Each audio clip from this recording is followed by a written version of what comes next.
Perdón, yo cogí esa clase.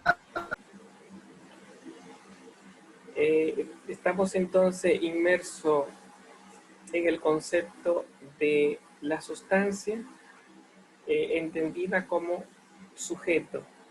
Recordemos que la palabra sujeto es el receptor de toda atribución, de todo predicado. Y en un sentido, si yo digo que Sócrates es filósofo, hombre, etcétera, al decir Sócrates, el sujeto es el ente en tanto que ente. Pero si yo me pongo a atribuirle todos los atributos de Sócrates, no a Sócrates, que es el ente, sino a la materia que hay en Sócrates, entonces caigo en la indeterminación, en el ser primero como los primeros principios, de donde todo viene y todo termina, que repito, es una pregunta genuinamente metafísica, pero que no es la filosofía de Aristóteles, que no sucumbe en la materia. Los primeros filósofos antes de Parménides eran monistas, iban a los primeros principios que eran la materia. Aristóteles no se queda en la materia, sino que suma la forma, como hijo de Platón, como buen hijo de Platón. El verdadero ser no es Sócrates en tanto que materia, sino Sócrates en tanto que hombre, o Sócrates en tanto que Sócrates, que es el verdadero ser de Aristóteles. La identidad que habían introducido Parménides y había evolucionado con Platón, Aristóteles ahora se le atribuye el ser en tanto que ser, se le atribuye al ente en tanto que ente, el ser de este mundo, el ser que cambia. Recuerden que este ser fue abandonado por Parménides porque se va al ser, al ser eterno, al ser que no cambia. Y Platón se va a un ser que no cambia, que son las formas que están en las ideas. Aristóteles quiere recuperar ese ser de la identidad, pero en este mundo que cambia. Y lo primero es que no se encuentra, pero no se encuentra de entrada, porque hay diversas formas de encontrarse. Entonces, en ese camino estamos, en el ser de este mundo, de los seres de este mundo, ahora visto como sustancia.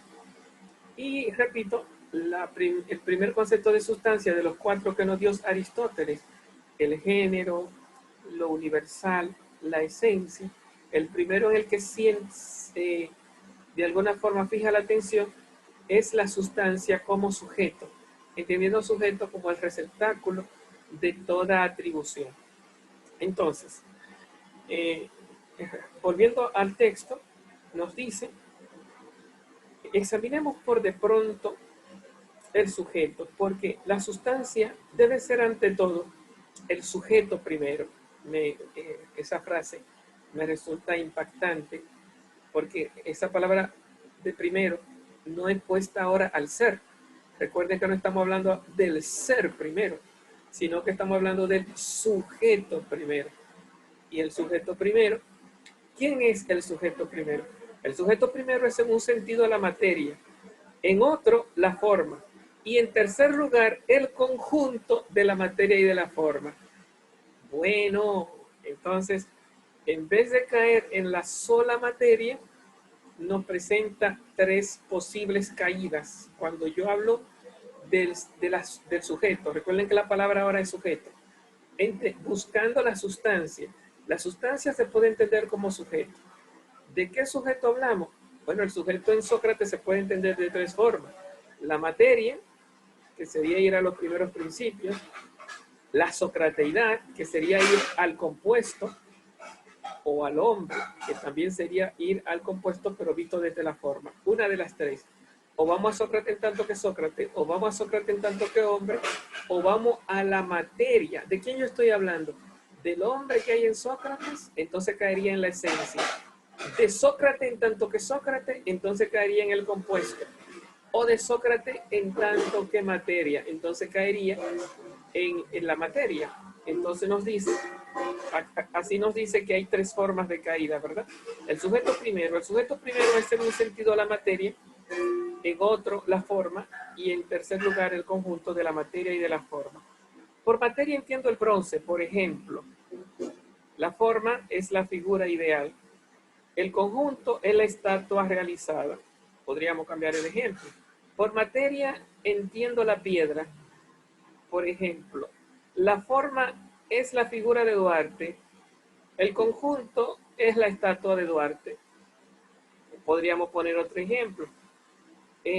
Siguiendo con esta lectura, por materia entiendo la madera, por ejemplo, la forma entiendo la casa ideal, que está en la mente del ingeniero, el conjunto es la casa realizada.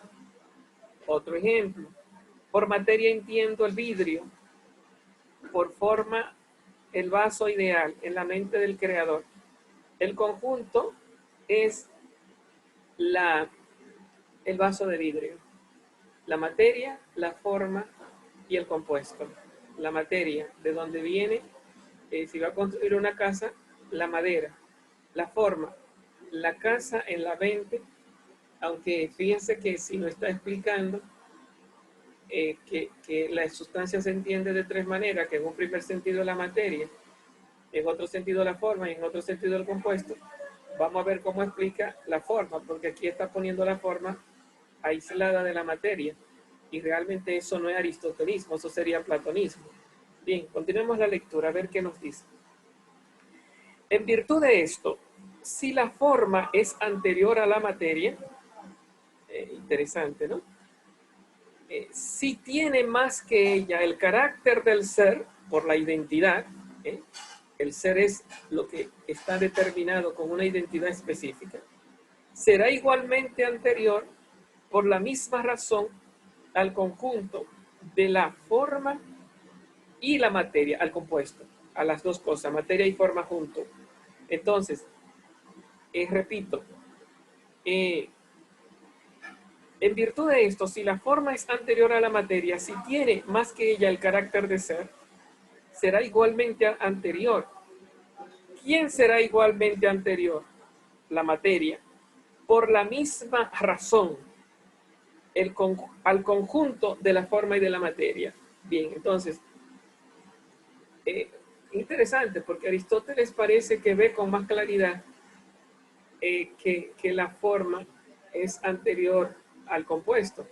Realmente, para mí, yo creo que para ustedes es más fácil ver que la materia es anterior al compuesto, porque si vas a sacar una casa de madera, antes de que tengamos la casa tenemos la madera, o si vamos a hacer una plancha de hierro, antes de que tengamos la plancha tenemos el hierro.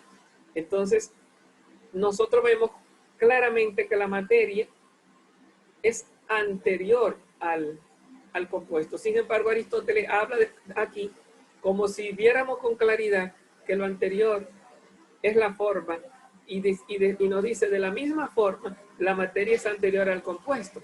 Pero bien, lógicamente que la plancha está primero en la mente del ingeniero que antes que estar en la realidad. La casa está primero en la mente del ingeniero antes que estar en la realidad. La mesa está primero en la mente del albañil antes que estar en el compuesto. ¿Qué nos está diciendo?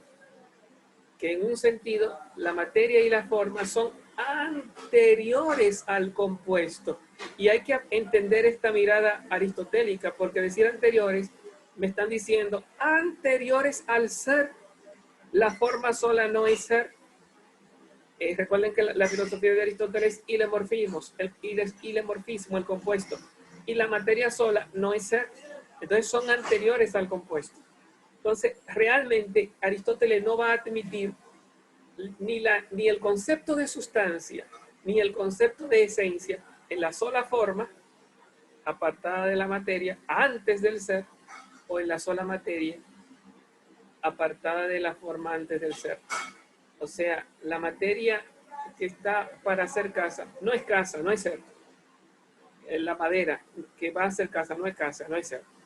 Y la madera, la idea de la casa que está en la mente del constructor, tampoco es casa, eso no es ser. Son anteriores al compuesto. Hemos hecho una definición figurada de la sustancia, diciendo que es lo que no es atributo de un sujeto.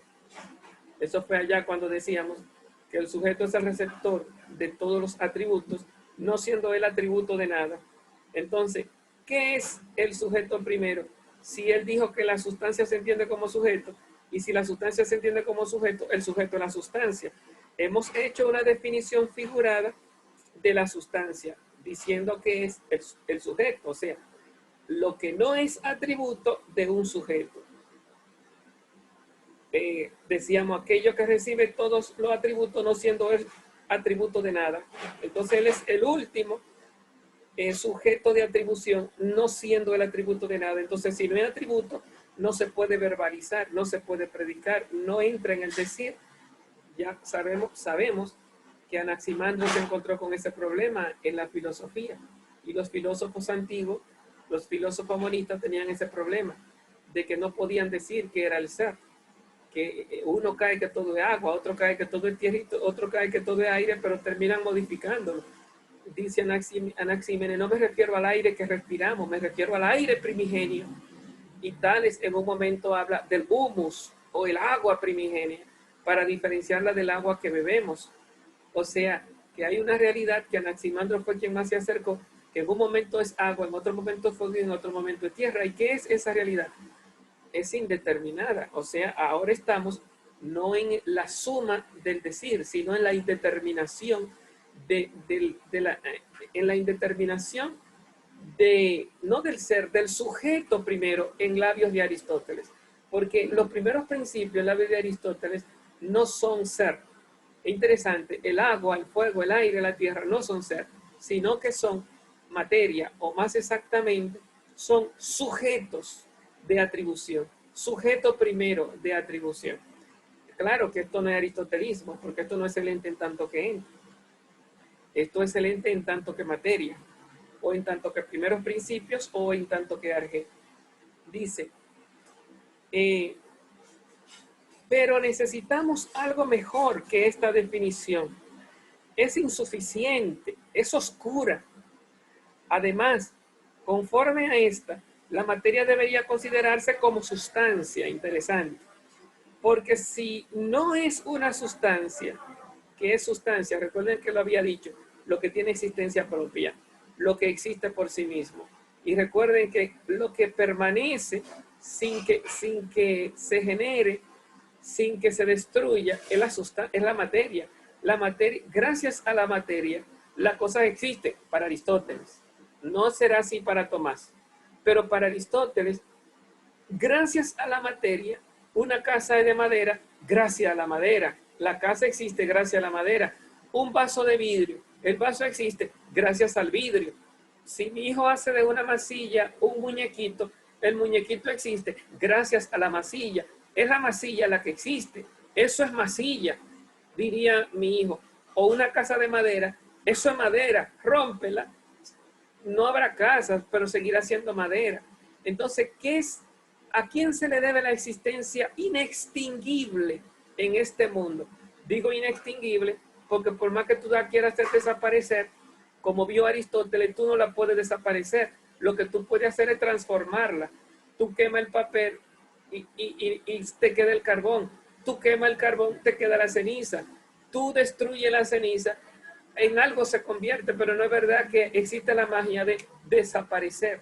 En otras palabras, la materia es inextinguible. La materia se transforma, pero no se genera, dice Aristóteles, ni se destruye. La materia es eternamente sustancial, en otras palabras, existente por sí misma. Ahora bien, ¿de quién viene la existencia? De la materia, visto así. No, esto ya es, digamos, gracias a la materia, la esencia tiene existencia. Ahora bien, si estamos hablando de una materia que ya vista desde un primer principio es indeterminada, será el discurso al cual nos va a llevar Aristóteles, nos dice, hemos hecho una definición figurada de la sustancia, diciendo que es lo que no es atributo de un sujeto, aquello de lo que todo lo demás es atributo. Pero necesitamos algo mejor que esta definición. Es insuficiente y oscura. Además, conforme a esta, la materia debería considerarse como sustancia, porque si no es una sustancia, no vemos qué otra cosa, a qué otra cosa podrá aplicársele este carácter. Interesante. Fíjense que la palabrita aquí es el ser como sustancia, no la palabrita ser. La palabrita ser, Platón se la atribuyó a las ideas. Entonces Aristóteles conserva el carácter de ser en la forma, pero el carácter de sustancia no está en la forma. El carácter de sustancia, existencia. ¿Cuál es la definición de sustancia? Lo que existe por sí mismo. Los accidentes no existen por sí mismos, existen por otro. ¿Qué es sustancia? Lo que existe. Y etimológicamente, sub, lo que está por debajo de la estancia, por debajo de los accidentes. La existencia es la sustancialidad de todo lo que existe. Si se suprimen los atributos, no queda más que la materia. Esto es bonito, ¿verdad? Si Sócrates deja de ser músico, deja de ser filósofo, deja de ser griego, es más, deja de ser hombre. Tú quemas a Sócrates, suprimiste todos los atributos, pero queda ahí la materia de Sócrates, el cadáver. O sea, si tú suprimes los atributos, no queda más que la materia. Todas las demás cosas son modificaciones. Es filósofo, es griego, qué sé yo, artista, es transeúnte, es maestro. Todas las otras cosas son modificaciones, acciones, poderes de los cuerpos, o bien como el largo, el ancho y la profundidad, longitud, latitud y profundidad, cantidades, pero no sustancia. Todo lo demás es accidente, no sustancia. Parece ser que la sustancialidad la tiene la materia. Todo lo otro es atributo de la sustancia. Si desaparece la materia, ya no hay cualidad, cantidad, relación. No hay ni cantidades, como querían decir los pitagóricos, ni cualidades, como querían decir los platónicos. Porque si la cantidad no es una pero no sustancia, porque la cantidad, esto ya es peleando con los pitagóricos, porque la cantidad no es una sustancia. Interesante. Eso es también peleando contra el sobrino de Platón, Peusipo, que había puesto a los números como sustancia. Recuerden que Platón había puesto las ideas como sustancia. Si las ideas son sustancia, y en el mundo de las ideas están los números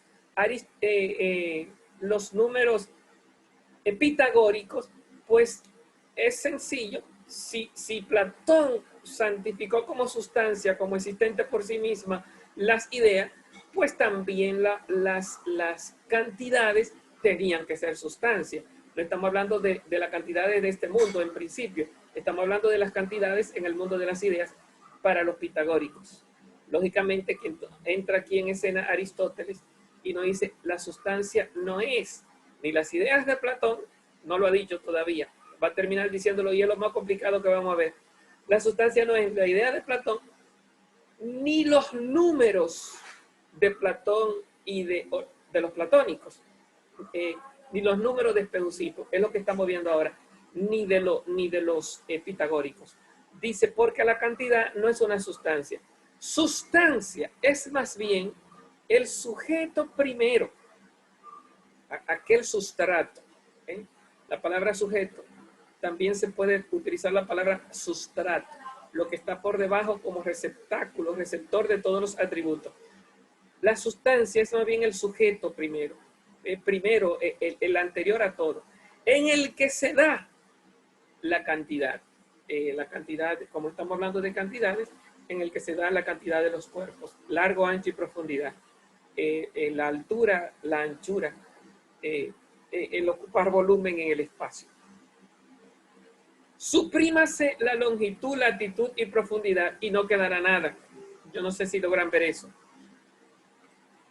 Si una piedra tiene largo, ancho y profundidad, si tú le quitas el largo, ancho, si la piedra deja de tener largo, ancho y profundidad, no hay piedra, desaparece, porque largo, ancho y profundidad es como nos dice Descartes, es extensión, o como dice la física de hoy, es ocupar un lugar en el espacio. Si tú le quitas el ocupar lugar, pues por lo tanto ya no hay materia. Estaríamos cayendo, diría Tomás, en ángeles, demonios, alma humana, en espíritu, en pensamientos, en sentimientos, en vida, el vitalismo de los ¿cómo se llama? De los pitagóricos, pero no estaríamos en materia. La materia es aquello que ocupa espacio. y se transforma, pero esa ocupación del espacio es inextinguible, porque tú quemas un papel y ahí permanece la cantidad de materia. Y si tú quemas 100 caballos, no es lo mismo que queme un papel a que queme 100 caballos. La cantidad de materia de 100 caballos permanece cuantitativamente mucho más que la que permanece en el cambio de un papel a ceniza. Claro que hay mucho más ceniza y más carbón y más materia en un caballo que en un papel. Entonces, la materia, aunque cambie la sustancia, la materia en tanto que forma la identidad, permanece la cantidad. Ahora bien, la cantidad no desaparece, pero entonces tú en ejercicio mental, si tú suprimes la cantidad, suponte que ese caballo ni es largo, ni es ancho, ni tiene profundidad, no tiene volumen, pues desapareció, no está en este mundo. Y si existe, se convirtió en espíritu. Un caballo espiritual que atraviesa paredes o que no ocupa espacio, pero eso es imposible porque el caballo es material y la materia en tanto que materia, lo que tiene la materia en tanto que materialidad es la ocupación de espacio. Si alguna materia deja de ocupar espacio, en el caso de Jesucristo, ¿verdad? Que se habla de un cuerpo glorioso, pues inmediatamente deja de ser materia, deja de ser material. Ya entonces el caso crístico es tema teológico de estudio y más complejo de trabajar. Pero por definición la materia es aquello que es extenso. Entonces si tú suprimes longitud, latitud y profundidad, no quedará nada. Si no, aquí, o sea que quedó algo. Lo que quedaba determinado por estas propiedades, ¿y qué era lo largo, lo ancho y lo profundo? Bajo este punto de vista, la materia es necesariamente la única sustancia. Llamo materia, oíganlo aquí, a lo que no tiene forma, no tiene cantidad, no tiene ninguno de los caracteres que determinan al ser. Porque hay algo de lo que cada uno de estos caracteres es un atributo, algo que se diferencia en su existencia del ser según todas las categorías. Yo pienso que es este momento en que Aristóteles habló de esta manera, es el único momento de toda su metafísica en que expresa con una claridad fuerte, impresionante, lo que él entiende como materia prima, aquello que no se puede decir porque no tiene identidad. ¿Dónde está cayendo? Al Apeiron de Anaximandro. ¿Qué es el Apeiron para Anaximandro? Aquello que ni es agua, ni es fuego, ni es aire, ni es tierra, en el mundo del cambio. ¿Qué es? No tiene identidad. ¿Y cómo va a ser en este mundo algo positivo si no tiene identidad? Algo tiene que ser, algo pensable. Si tú lo piensas, ya tiene una identidad que tú estás pensando. Tiene que ser algo impensable. Pero el concepto de materia es la negación de todo lo pensable. El concepto de materia es la negación de toda identidad. Entonces, la materia, si lo piensan y tratan de verla en sí misma, es un imposible. La materia es un imposible. Óiganlo, dice, todo lo demás se refiere a la sustancia. La sustancia se refiere ¿a quién? Nunca lo había dicho tan claro, a la materia. Esto es antiaristotélico, pero parecería ser que estamos cayendo en los primeros principios. Adelante. Profesor, mire, con respecto a lo que vamos viendo en la clase, yo estaba pensando en esto, y es, bueno, con respecto a lo que se puede suprimir, suprimiendo la cantidad, la longitud, todo eso, queda, o sea, según Aristóteles, queda la materia. Ahora bien, si la materia no tiene identidad, ni tiene todo lo que cantidad está suprimida, entonces queda la materia. Pero yo diría una cosa, y es, con respecto a lo que usted decía, es como que impensable, pero yo digo, bueno, llegamos al apelo, pero la materia en sí, yo diría que tiene una forma ahí, cuando se suprime todo. La forma que yo veo que tiene, según eso, si queda la materia, es como que una forma potencial, cambiante.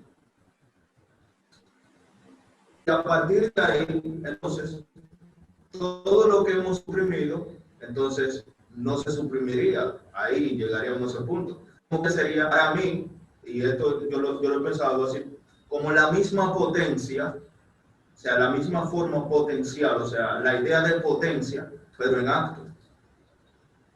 No lo sé. Eso es lo que, no sé, yo puedo ver. Ahora, no sé si la forma en que yo lo estoy pensando sería correcta o no, no sé. Pero eso es lo que yo puedo ver, en un sentido. Bien, si caemos en la materia como potencia, es claro que no estamos hablando de la materia como acto, ¿no? Cuando hablamos de la materia como acto, estamos hablando de la materia que tiene forma.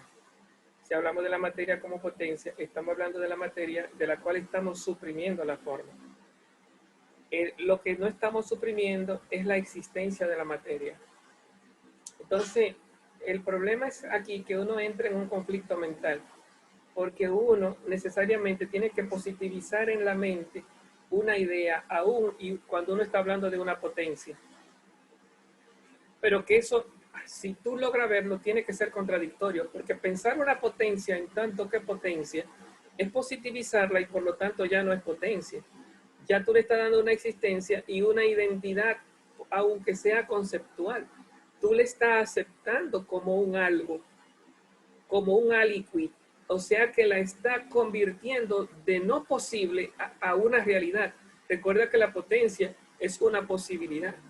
Ahora, es una posibilidad real, que no en la nada, sino en la existencia. Y ahí está el otro problema, que realmente Aristóteles no tenía los conceptos tomistas de que la existencia tiene su propia positividad y que la forma es la que recibe eh, la actualidad de la potencia al acto. Aristóteles no tenía esta mirada. Aristóteles está en la mirada de aquellos filósofos antiguos y por eso Aristóteles va a caer en el compuesto como el ser primero. El ser primero de Aristóteles, ya sea el determinado, la esencia, o ya sea el indeterminado, el ente, tiene que estar compuesto para Aristóteles. ¿Por qué? Porque no es aceptable una materia pura potencia anterior al ser en sí mismo, porque si lo acepta ya no es materia, ya es ser. Entonces, si fuera el caso, tendríamos que encontrarle una identidad. Por ejemplo, eso que hizo Tales de Mileto, que dijo que todo es agua, entonces le dio la identidad a la materia. Ahora bien, aunque tú le llames agua primigenia, si tú conviertes el agua en perro, en caballo, en vaca, en tierra, eso no es ni perro, ni vaca, ni caballo, ni tierra. Eso es agua. Y lo otro es apariencia, mientras que cuando hay cambio de esencia o de forma, eso no es agua, eso es perro, eso es vaca, eso es tierra. En otras palabras, si la forma se pierde, la materia no puede permanecer. ¿Por qué? Porque es imposible que la materia permanezca sin una identidad. Algo tiene que ser. Entonces tú dices cambiante, pero cambiante o es potencia o es diversidad. Cambiante es que tú aceptas una diversidad de seres previsto en una materia, sin que la materia lo tenga, pero tú lo prevés, es un cúmulo, y por eso tú le llamas potencial, porque está mirando los seres que no tiene, o la vacía, que es lo que estamos haciendo de todos esos seres, que es lo que está haciendo Aristóteles, suprimiéndolo todo. Entonces, si tú conservas la multitud cambiante, realmente tú no lo estás suprimiendo todo, sino que lo estás conservando en posibilidad, en futuro. Entonces, no está quitando, y como no está quitando, no cae en la nada mental. Si no cae en la nada mental, entonces no está entendiendo a Aristóteles, porque cuando Aristóteles quiere suprimirlo todo, está suprimiéndolo todo, entrando en el vacío mental, en el vacío en el que cayó Anaximandro en el Apeiron, en el no se puede decir lo que no es pensable, pero algo tiene que pensarse, sí, pero si lo piensa, lo formaliza, tiene que dejarlo informe, tiene que dejarlo ni siquiera en potencia, en una positividad que no es positiva porque le falta la identidad. Entonces es un conflicto. Por eso Aristóteles se ve obligado a caer en lo que él le llama ilemorfismo. No existe el ile sin el morfe. Aún y sea en potencia, tú le estás poniendo la forma. En acto o en potencia, la forma es necesario como complemento, culminación, sustancialización o esencialización, que es lo que vamos a ver en lo que cae Aristóteles. Se necesita caer, visto desde Aristóteles. Repito, Aristóteles no logra ver lo que se llama la positividad de la existencia. Eso podemos verlo un poco gracias al tomismo. Pero en Aristóteles, que está en aquella filosofía primera, la materia es lo que está por debajo como sustrato de todas las cosas de este mundo que cambian. Y bueno, estamos tratando de verlo. No es bueno que caigamos en Tomás para que no nos perdamos la riqueza a la que nos lleva Aristóteles. Continuamos la lectura entonces. Nos dice, la materia es por tanto aquello que en sí mismo no tiene forma ni cantidad ni ningún otro atributo. Oigan lo que nos dice. No será, sin embargo, la negación de estos atributos, porque la negación no son seres, sino por accidente. Claro, tú dices, por ejemplo, si predica, por ejemplo, que esa piedra es una no piedra, pero tú estás señalando a esa piedra que es una no piedra, el no piedra de la piedra es un accidente de ese ser, de ese receptáculo. Un accidente, ¿por qué? Porque las negaciones siempre se dan en el conocedor, que es de alguna forma quien atribuye negaciones al ente que está en la realidad. Y entonces el ente que está en la realidad recibe esas negaciones o como verdad o como falsedad. Sí, qué sé yo, por ejemplo, que el Papa no está entre nosotros, yo estoy predicando algo del Papa, entonces el Papa está ausente entre nosotros. Entonces, si el ejemplo lo hemos puesto como referente al espacio donde de carencia, pero si no fuéramos al mismo Papa, entonces, Papa, usted no está en Santo Domingo, entonces sí, yo no estoy en Santo Domingo, entonces es algo que yo predico del Papa y se puede predicar del Papa porque el Papa existe. Si el Papa no existiera el no estar el Papa en Santo Domingo.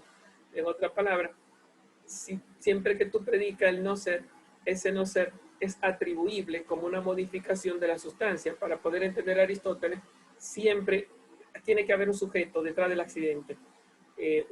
La sustancia hace de sujeto, receptor del decir, receptor del predicado. Bien, considerada la cuestión bajo este punto de vista, la sustancia será la materia. Interesante, repito, esto es anti-aristotelismo. Esto más bien es monismo, esto más bien es filosofía antigua naciente, ¿no? El monismo de Sócrates, perdón, ¿cómo se llama? Tales, Anaxímenes, Anaximandro, Genófanes, Pitágoras, la filosofía monista naciente. La sustancia será la materia, pero por otra parte esto es imposible. Aquí está la palabrita de Aristóteles. Imposible aceptar esto. Dice, considerada la cuestión bajo este punto de vista, ¿qué nos queda como sustancia? La materia. ¿Cómo llegamos a la materia? Buscando, recuerden, de los 4 ejemplos que nos dio, que la materia se puede entender como universal, el género, la esencia. Estamos buscando la materia como sujeto. Y la materia como sujeto nos descartó aquello de el sujeto como forma o el sujeto como materia y forma. Entonces, la sola materia, ahí es donde estamos. ¿Es acaso la sustancia el sujeto indeterminado? Recuerden que Platón entendió que el sujeto indeterminado era sustancia. Aquí vemos a Aristóteles que le está diciendo que no a Platón. Es imposible que la sola materia sea sustancia. Dice, por otra parte, esto es imposible. Y viene la pregunta, ¿por qué no? Porque la sustancia parece tener por carácter esencial el ser separable y el ser cierta cosa determinada. Y la materia ni es separable, siempre está unida a una forma, ni tampoco es algo determinado. Tú me estás hablando de no se puede hablar de la materia porque la materia prima, nada, no agua, no fuego, no tierra, no nada, y la suma de todos los no te va a dar la nada. Bueno, seguimos entonces dentro de 15 minutos, si Dios nos lo concede. Hasta más tarde.